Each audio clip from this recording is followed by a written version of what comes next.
Good morning friends. आज का lecture रहेगा कैनोनिकल फॉर्म्स के क्वेश्चन का। कैनोनिकल फॉर्म के क्वेश्चन एक अपन ने 2 क्वेश्चन कर लिए हैं, जिसमें केवल क्लासीफाई का मैंने बताया था। अब ये क्वेश्चन जो करेंगे इसमें क्लासीफाई के साथ साथ सोल्व आउट करके इसका फाइनल सॉल्यूशन भी निकालेंगे कि इसमें क्या आएगा।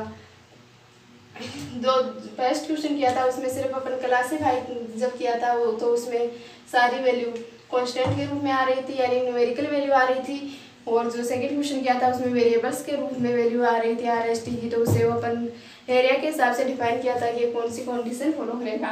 तो इस क्वेश्चन को अपन सोल्व करते हैं और देखते हैं क्या होता है। तो क्वेश्चन अपना क्या है, क्वेश्चन है reduce the equation del two Z upon del x2 plus 2 del two Z upon del x del y plus del two Z upon del y2 equal to 0 to canonical form. यानी जो अपने पास equation दे रखी है, differential equation दे रखी है, उसको canonical form में change करो एंड हेंस सोल्व इट, और इसको सोल्व करके बताओ। तो अपन पहले तो इसको कैनोनिकल फॉर्म में चेंज करते हैं, फिर इसका सॉल्यूशन देखते हैं। तो कैनोनिकल फॉर्म अपन अच्छी तरह से जानते हैं क्या होती है, R R plus S S plus T T plus function of x Y Z P Q equal to 0। तो इसे कैनोनिकल फॉर्म में चेंज करते हैं। del two Z upon del x2 क्या होता है, R plus 2 into del two Z upon del x del y क्या होता है, s plus 2s plus del two Z upon del y2 क्या होता है, t इक्वल टू 0। इसे इक्वेशन नाम दे देते हैं फर्स्ट इक्वेशन क्या है, कैनोनिकल रूप में इक्वेशन आ गई है जो डिफरेंशियल इक्वेशन थी। अब यहाँ से अपन कंपेरिजन करके निकाल लेते हैं आर एस टी की वैल्यू। तो है यार r equal to 1, s equal to 2 और t equal to 1। R S T है क्या, ये कैपिटल आर कैपिटल एस और कैपिटल टी क्या है, स्मॉल आर स्मॉल एस और स्मॉल टी के कोएफिशिएंट्स हैं। निकाल लिया। नाउ अपन चेक आउट कर लेते हैं कि ये कौन से फॉर्म में बनेगा, जिससे कि अपने को अपने सॉल्यूशन का भी अंदाजा लग जाए कि इसका सॉल्यूशन क्या आने वाला है। तो now S square minus 4 R T equal to S की वैल्यू क्या है 2, तो 2 का स्क्वायर 4 माइनस 4, आर की वैल्यू 1 और टी की वैल्यू भी 1, तो minus 4 into 1 equal to 0 equal to 0 है। मतलब कौन सी कंडीशन आएगी, कैसा होगा अपना इक्वेशन, पैराबोलिक इक्वेशन होगा। तो अपन लिखेंगे then given differential equation is parabolic, then given differential equation is parabolic, given differential equation parabolic. तो आ गया क्लासीफाई वाला काम, तो हो गया कि ये पैराबोलिक आएगा। लेकिन अब अपने को निकालना है, पैराबोलिक आएगा तो अपन यहाँ पर ये पहचान लेंगे कि इसका सॉल्यूशन किस रूप में आएगा। तो इसका सॉल्यूशन जो आएगा वो del two Z upon del eta 2 के रूप में आएगा और इक्वल टू फंक्शन बन जाएगा, समझ गए। तो किसके रूप में आएगा, del two Z upon del eta 2 के रूप में आएगा। और अपन जो P Q R S T की वैल्यू निकाल कर अपने इक्वेशन में रखेंगे ना, तो अपन देख लेंगे कि अपना कहीं पर क्वेश्चन गलत तो नहीं हो रहा है, इससे चेक कर लेंगे। ये फायदा मिलता है अपने को पहले क्लासीफाई करके निकालने का। एक तो then given differential equation is parabolic. अब अपन लिखते हैं अल्फा इक्वेशन। अल्फा इक्वेशन क्या था, R alpha square plus S alpha plus T equal to 0, यही था अल्फा इक्वेशन। आर की वैल्यू क्या है अपने पास 1, तो 1 इंटू अल्फा स्क्वायर क्या हो जाएगा, अल्फा स्क्वायर प्लस एस की वैल्यू क्या है 2, तो 2 इंटू अल्फा प्लस टी की वैल्यू क्या है 1 प्लस 1 इक्वल टू 0। यानी क्या आ गया, अल्फा प्लस 1 का होल स्क्वायर इक्वल टू 0। तो अल्फा इक्वल टू क्या आ गया -1 -1 अल्फा की वैल्यू आ गई। अब अपन क्या करते हैं, जाई और नीटा निकाल लेते हैं। तो अल्फा की वैल्यू आने पर अपन अब जो अपना वेरिएबल्स एक्स वाई की फॉर्म में थे उनको अपन चेंज करके जाई नीटा की फॉर्म में करेंगे। एक्स वाई के फॉर्म में ही है, को चेंज करके किस में कर लेंगे, जाई नीटा की फॉर्म में बुक कर लेंगे। तो अल्फा की वैल्यू मेरे पास क्या आ गई -1 -1 आ गई। Now change the independent now change the independent variables from x, y to xi eta. अपने इंडिपेंडेंट वेरिएबल x, y को किसमें चेंज कर लेंगे, जाई नीटा में। और जाई और नीटा क्या होता है ये भी देख लेते हैं। Where xi equal to function of x y, xi किसका फंक्शन है, एक्स वाई का, एंड नीटा भी क्या होगा, एक्स वाई का फंक्शन होगा। तो eta equal to function of x y, यही है जाई। जो फंक्शन ऑफ एक्स वाई है वो होता क्या है, वो होता है कांस्टेंट इज डिफरेंशियल इक्वेशन। जो डिफरेंशियल इक्वेशन है उसका क्या होता है, कांस्टेंट होता है डिफरेंशियल इक्वेशन के सॉल्यूशन का। Constant of solution is differential equation. जो डिफरेंशियल इक्वेशन है उसका सॉल्यूशन ही क्या होगा, जाई। और दूसरे डिफरेंशियल इक्वेशन का सॉल्यूशन क्या हो जाएगा, eta. Constant is solution of differential, constant is solution of differential equation. तो जाई निकालते हैं डिफरेंशियल इक्वेशन लिखकर। डिफरेंशियल इक्वेशन क्या थी मैंने बताया था, dy upon dx plus alpha 1 equal to 0। और दूसरी डिफरेंशियल इक्वेशन क्या बनेगी, dy upon dx plus alpha 2 equal to 0। तो डिफरेंशियल इक्वेशन बनाते हैं dy upon dx plus alpha 1। Alpha 1 की वैल्यू क्या आई थी अपने पास, -1, तो -1 इक्वल टू 0। सॉल्व करेंगे क्या हो जाएगा, dy minus dx equal to 0 by integration. Integration करके आगे वैल्यू निकालेंगे तो क्या आएगा, इंटीग्रेशन करके वैल्यू निकालने पर अपने पास आ जाएगा dy का इंटीग्रेशन y हो जाएगा और dx का इंटीग्रेशन x हो जाएगा। तो y minus X equal to constant. तो मैं इसे क्या लिख सकती हूँ, x minus Y equal to constant. और इस कॉन्स्टेंट को क्या नाम दे देती हूँ, जाई। इस कॉन्स्टेंट को अपन ने क्या नाम दे दिया, जाई। ये तो क्या आ गई, जाई की वैल्यू आ गई।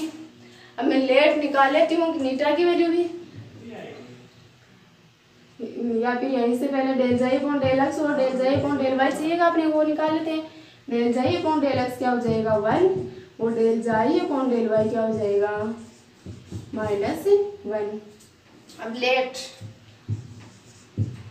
मान लिया कि नीटा इक्वल टू क्या होगा, एक्स प्लस वाई।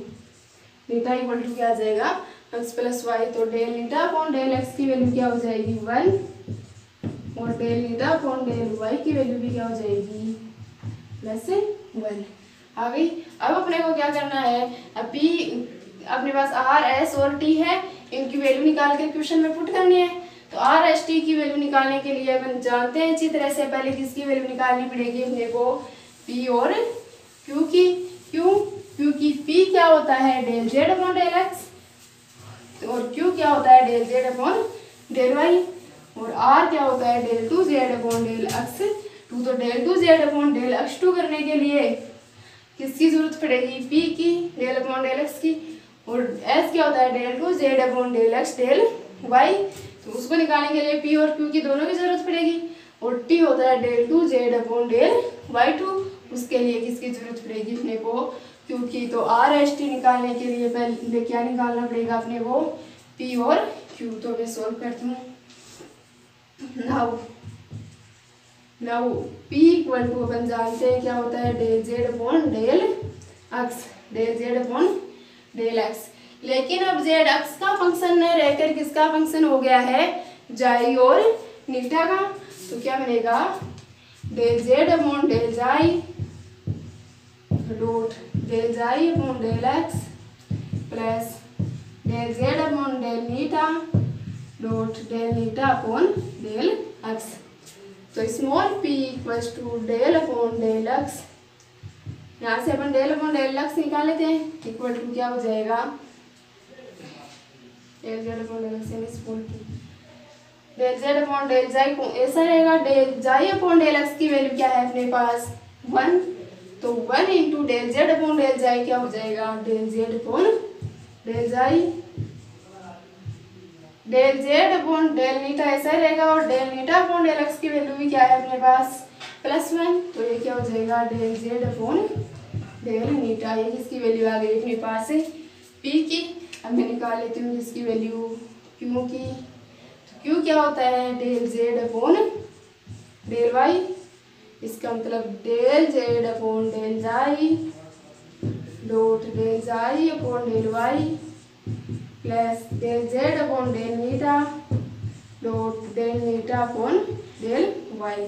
तो del Z upon del xi ऐसा रहेगा, del xi upon del Y की वैल्यू क्या है, -1। तो -1 से मल्टीप्लाई होकर क्या हो जाएगा, del Z upon del xi plus del Z upon del eta into del eta upon del Y की वैल्यू क्या है 1। तो 1 से मल्टीप्लाई होकर क्या रहेगा, सेम रहेगा, डेल जेड अपॉन डेल नीटा। अपने पास P और Q की वैल्यू आ चुकी है। अब किसकी निकालेंगे अपन वैल्यू, अब अपन वैल्यू निकाल लेते हैं R की। तो R इक्वल टू क्या होता है, del 2Z upon del x2 del 2Z upon del x2 से क्या लिख सकते हैं, del upon del x into del Z upon del x।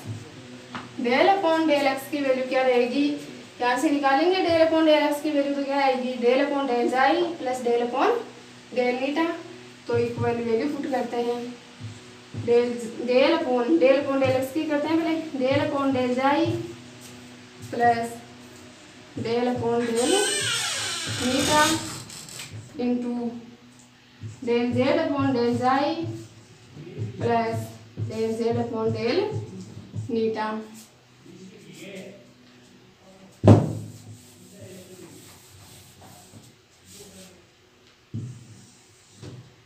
आगे देखते हैं तो क्या बनेगा, R equal to del upon del xi के रिस्पेक्ट में del Z upon del xi का पार्शियल डिफरेंशिएशन करेंगे तो क्या आ जाएगा, डेल 2Z अपॉन डेल जाई 2 plus del upon del xi के रिस्पेक्ट में del Z upon del eta का करेंगे तो क्या हो जाएगा, del 2Z upon del xi del eta. फिर डेल अपॉन डेल नीटा का के रिस्पेक्ट में del Z upon del xi का करेंगे तो क्या होगा, del 2Z upon del xi into del eta ये बनेगा। तो मैं इसे क्या कर देती हूँ, twice plus del upon del eta के रिस्पेक्ट में डेल अपॉन डेल जेड का करेंगे तो क्या बन जाएगा, plus del 2Z upon del eta 2। ये क्या आ गई अपने पास R की वैल्यू। अब किसकी निकालनी है, S की। तो S अपन जानते हैं क्या होता है, del 2Z upon del x del y। तो क्या होता है, इसे क्या लिख सकते हैं, del upon del x into del Z upon del y। Del upon del x की वैल्यू पुट करते हैं, वो डेल अपॉन डेल x यहीं से निकलेगा, क्या होगा, del upon del xi plus del upon del eta into del Z upon del y. Del Z upon del Y की वैल्यू क्या है अपने पास, minus del Z upon del eta, sorry minus del Z upon del xi plus del Z upon del eta. Solve करते हैं क्या होता है, जाई के रिस्पेक्ट में del Z upon del eta का पार्शियल डिफरेंशिएशन करेंगे तो क्या हो जाएगा, minus del 2Z upon del जाई 2। जाई के रिस्पेक्ट में del Z upon del eta का करेंगे तो क्या होगा, plus del 2Z upon del xi del eta. Del eta के रिस्पेक्ट में minus del Z upon del xi का करेंगे तो क्या आएगा, माइनस का आएगा del 2Z upon del xi del eta 2। तो एक del 2Z upon del xi into del eta plus का रहेगा और दूसरा किसका रहेगा, माइनस का। तो दोनों क्या हो जाएंगे, कैंसिल में डायरेक्ट यही कैंसिल कर देती हूँ। फिर डेल नीटा के रिस्पेक्ट में किसका करेंगे, del Z upon del eta का। तो क्या बनेगा, del 2Z upon del eta 2। ये टर्म्स बनेगी। अब अपने को सिर्फ किसकी वैल्यू और निकालनी है, अब अपने को केवल और केवल t की वैल्यू और फाउंड करनी है। तो t की वैल्यू फाउंड करने के लिए क्या करेंगे, क्या होता है t, del 2Z upon del y2 यानी del upon del y into del Z upon del y, यही होता है। तो डेल अपॉन डेल y क्या आएगा, यहाँ से minus del upon del xi plus del upon del eta. तो यह जाएगा minus del upon del xi plus del upon del eta into del Z upon del y क्या आएगा minus del Z upon del xi plus del Z upon del eta, ये आएगा। करते हैं partial differentiation, जाई के रिस्पेक्ट में minus del Z upon del xi का करते हैं तो माइनस माइनस मल्टीप्लाई होकर क्या हो गया प्लस, और इनका क्या बन जाएगा del two Z upon del xi two, फिर minus del upon del xi and xi के रिस्पेक्ट में del Z upon del eta का क्या ब्रेक करेंगे तो क्या आएगा minus del two Z upon del xi del eta. क्या करते हैं नीटा के रिस्पेक्ट में करते हैं, नीटा के रिस्पेक्ट में minus del Z upon del xi का करेंगे तो क्या आएगा minus del two Z upon del xi into del eta, यानी एज इट इज ये टर्म आएगी तो दोनों ऐड करके मैं क्या लिख देती हूँ माइनस टू ट्वाइस कर देती हूँ इसे। फिर नीटा के रिस्पेक्ट में किसका करेंगे del Z upon del eta का, तो क्या बनेगा plus del two Z upon del eta two. आगे अपने पास टी की वैल्यू, तो आर एस टी सभी की वैल्यूज अपन ने फाउंड कर ली है, सभी की वैल्यू निकाल ली है। अब सबकी वैल्यू को किसमें रखना है अपने को क्वेश्चन में पुट करना है, क्वेश्चन में पुट करके आगे सॉल्व करेंगे और अपना फाइनल सॉल्यूशन पाएंगे। तो पी और क्यू की वैल्यू तो पुट करनी है नहीं अपने को, आर एस और टी की वैल्यू पुट करनी है क्योंकि क्वेश्चन में आर एस और टी है। तो देखते हैं अपन आर एस टी की put the value of R S and T in equation first में आर एस टी की वैल्यू पुट करते हैं। आर की वैल्यू क्या है अपने पास, आर का कोफिशिएंट 1 है तो मल्टीप्लाई तो कुछ करना है नहीं, एज इट इज लिख दो del two Z upon del xi two plus twice del two Z upon del xi del eta plus del two Z upon del eta two. तो 2 इंटू एस, एस का coefficient क्या है 2, यानी S वाले terms को किससे multiply करेंगे अपन 2 से मल्टीप्लाई करेंगे तो एस का वैल्यू क्या आई थी ये थी, तो minus 2 del two Z upon del xi two plus del two Z sorry twice से मल्टीप्लाई होगा plus 2 del two Z upon del eta two. फिर क्या है प्लस टी, यानी मल्टीप्लाई किसी से नहीं करना है डायरेक्ट लिखना है तो डायरेक्ट वैल्यू लिख देते हैं।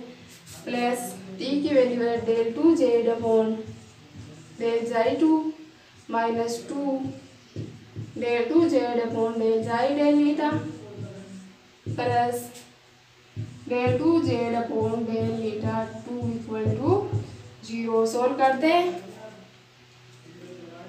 Del two Z upon del xi two और del two Z upon del xi two दोनों पॉजिटिव है, क्या हो जाएंगे ट्वाइस, और ये 2 नेगेटिव रहे दोनों क्या हो गए कैंसिल आउट, ये ट्वाइस पॉजिटिव और ये नेगेटिव ये भी क्या हो गए कैंसिल आउट। क्या बचा अपने पास 2 और 1 3 और 1 4, क्या हो गया del two Z upon del eta two equals to 0। और अपन ने जब ये डिफाइन किया था ये देखा था कि ये क्या है पैराबोलिक बनाएगा, तभी अपन ने जान लिया था कि इसका जो फाइनल सॉल्यूशन आने से पहले जो डिफरेंशियल इक्वेशन बनेगी वो किस फॉर्म में बनेगी, तो वही फॉर्म बनी है जो अपने पास क्वेश्चन के अकॉर्डिंग बननी चाहिए थी, यानी अपने क्वेश्चन के सॉल्यूशन में कहीं कोई मिस्टेक नहीं हुई है। और अगर ये फॉर्म नहीं बनती कोई और टर्म शेष रह जाती तो अपन समझ जाते हैं कि अपने क्वेश्चन में कहीं ना कहीं मिस्टेक जरूर हुई है। तो ये टर्म बन गई जब इतना क्वेश्चन अपना बिल्कुल राइट चल रहा है। आगे इस क्वेश्चन को सॉल्व करते हैं। क्या है del two Z upon del eta two equal to 0 और साथ में क्या है 4, जो 4 किस में चला जाएगा 0 में चला जाएगा, ये आया है। अब इसका क्या कर लेते हैं integration by integration with respect to eta, eta के रिस्पेक्ट में इंटीग्रेशन करते हैं, लेकिन ये ध्यान रखना है ये जेड किस किस का फंक्शन है जाई और नीटा दोनों का, तो नीटा के रिस्पेक्ट में इंटीग्रेशन कर रहे हैं तो जाई को क्या लेना पड़ेगा अपने को कांस्टेंट तो मैं लिखूंगी रिगार्डिंग एज कांस्टेंट जाई, रिगार्डिंग एज कांस्टेंट जाई, यानी जाई को कांस्टेंट लेते हुए नीटा के रिस्पेक्ट में क्या करते हैं इंटीग्रेशन। तो क्या बनेगा del Z upon del eta equal to constant, जो कांस्टेंट आएगा वो किसका फंक्शन होना चाहिए, जाई का। क्यों, क्योंकि जाई को अपन ने क्या लिया है कांस्टेंट लिया है, तो मैंने फंक्शन मान लिया फाई 1 और वो किसका फंक्शन है जाई का। अगेन क्या करते हैं इंटीग्रेशन अगेन करना पड़ेगा, तो bye integration with respect to neta regarding age constant, regarding age constant जाई, वो जाई को कांस्टेंट लेते हुए नीटा के रिस्पेक्ट में अगेन इंटीग्रेशन करते हैं, तो क्या बनेगा del Z upon del eta का तो क्या हो जाएगा नीटा इक्वल टू कांस्टेंट का नीटा के रिस्पेक्ट में इंटीग्रेशन होगा तो क्या आएगा नीटा इंटू फाई 1 जाई प्लस फिर भी कांस्टेंट किसके फॉर्म में आएगा जाई की फॉर्म में। क्यों, क्योंकि यहाँ पर भी कांस्टेंट किसको माना है अपने जाई को, तो मैंने मान लिया कि जो फंक्शन होगा वो कांस्टेंट फाई 2 होगा और वो जाई का फंक्शन होगा। अब अपना जो फाइनल सॉल्यूशन तो आ गया, लेकिन अपना जो क्वेश्चन है वो किसके टर्म में है एक्स वाई की टर्म में है, और जो सॉल्यूशन आया है वो किसकी टर्म में आया है जाई नीटा की टर्म में। तो अपन जाई और नीटा की वैल्यू वापस पुट कर देते हैं, तो put the value xi equal to X minus Y and eta equal to X plus Y, यही था xi equal to X minus Y and eta equal to X plus Y in above equation.